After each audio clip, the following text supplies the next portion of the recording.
Hey guys, thanks for tuning in to another video on ForgottenWeapons.com. I'm Ian McCollum, and I'm at the Rock Island Auction Company, but this rifle isn't actually for sale. And in fact, the only reason you're seeing this video is because I tried to buy this rifle and I failed, so someone else got it. But this is an incredibly scarce rifle here in the United States, and I made this video so I'd have it on record in case I wasn't able to get it myself. So, what is this thing? From there, it should pretty much look like a German Gewehr 98 with the roller coaster rear sight and a sporterized bent bolt handle. Except in reality, this isn't sporterized. This is exactly how the rifle was made, and it also has a unit marking disc in it that is illuminating. And the rear sight's not quite the same as a standard one. And put that all together, and what you get is that this is a Schutztruppen rifle from the German colonial forces in German Southwest Africa. What is now Namibia was originally colonized in the early 1880s by the Germans and named German Southwest Africa. The Germans only had a few African colonies. They had what is now Namibia. They had a colony in what is now Tanzania, in Cameroon, and Togoland, and that's like it. So in order to maintain this colony, the Germans deployed military troops to the area, but not very many. By the time World War I broke out, they had something like 2,500 troops in German Southwest Africa. They had some more in the eastern colonies in Africa, but just a tiny number of troops compared to the numbers that were being deployed in mainland Europe. And those troops in the African colonies had a range of arms. Only a few of them actually had Mausers like this one, Gewehr 98s, the modern smokeless powder, Spitzer bullet, really the good stuff at the time. Something like 40% of their troops actually had these guns. So we're talking 1,000, maybe 1,500 of these total actually produced and sent to German Southwest Africa, so a really small number. And the fighting in that colony only lasted in World War I until like late summer of 1915, by which time the South Africans, interestingly, partially under the command of Jan Smuts, who was a major, one of the chief Boer War generals, who had fought against the British in the Boer War in 1899 to 1902, and then turned around and ended up being a general for the British forces, acknowledging his allegiance to the British Empire by that point, worked for the British in World War I, very successfully, defeating none other than the Germans, who had been the guys helping out the Boer settlers in the Anglo-Boer War. Anyway, very few of these rifles were in the colonies to begin with. Most of the other soldiers had Mauser 71 Jager rifles, so slightly shortened, single-shot black powder rifles, really a pretty obsolete thing by 1914. Most of these rifles didn't survive World War I. There were very few to begin with. When the Germans surrendered, a lot of these were dispersed, destroyed, they were lost in combat, or if they got left in the colonies in Africa, they were used to the point that they were completely worn away to nothing, basically, through years of hard use in the African savannah.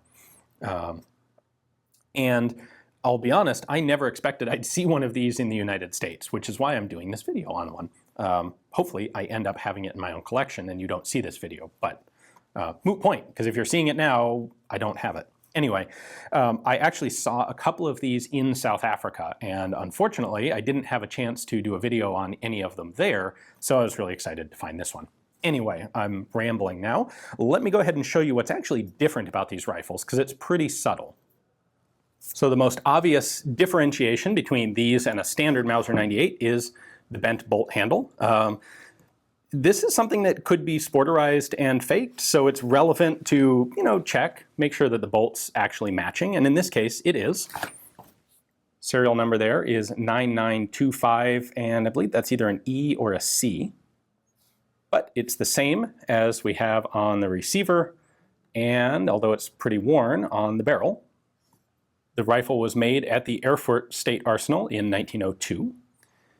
And the reason for this bent bolt handle is that, this is like something straight out of an adventure novel. The Southwest African German troops included guys who were dispatched on Camel, and they actually had scabbards to carry these rifles on camelback.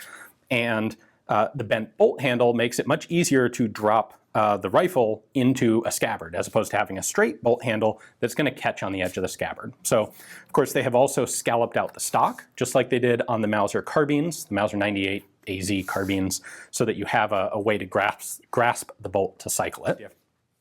Then the other difference here, which is one that you can't really fake, is that the profile of this roller coaster sight, or as the Germans would have called it, a Langevisier, or Langvisier, something like that, the profile of it is a little bit different. And that's because it was made from the beginning to start at a 200-meter zero, where the standard German Gewehr 98 started at 400. So the shape of this piece has to be a little different in order to properly calibrate for the different ranges. It's subtle, but if we compare our colonial rifle here to our standard Gewehr 98 here, you can see a difference in the shape of this sight slider. It's a little bit more rounded at the top, and it's a little flatter at the back right there. And once you know what to look for, this kind of jumps out at you. Note also, of course, this one goes to 200, this one starts at 400. And last but not least, we have the unit disc, and it's marked KS, and that's indicative of German Southwest Africa. That stands for Kaiserliche Schutztruppen, which was the name of the security units that were deployed to the colony. The actual receiver marking is totally normal. It's just Gewehr 98. There's nothing unique there, nothing to point out that this is any sort of special rifle, which of course is because the receiver was standard. Because it's just basically a different sight and a different stock and bolt, there's no need to make a different receiver for them. One other thing that I'd like to point out on this particular rifle, and we're getting a little bit into speculation here, but you'll notice that the left side of the stock is really heavily worn, and you don't have the darkness that you have on the right side. Well, if you look at how these guys carried the rifles in those camel saddle scabbards, you'll notice that a lot of the rifle is going to be rubbing here quite a lot. And so I suspect that this is actually wear that was put on the rifle in a scabbard. I can't prove it, but it seems like a neat theory. So there you have a rifle that, like I said, I never thought I would see here in the US, a German African colonial Mauser 98. I think it's really cool.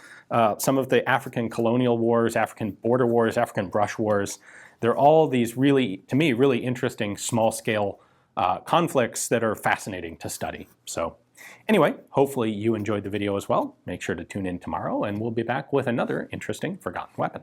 Thanks for watching.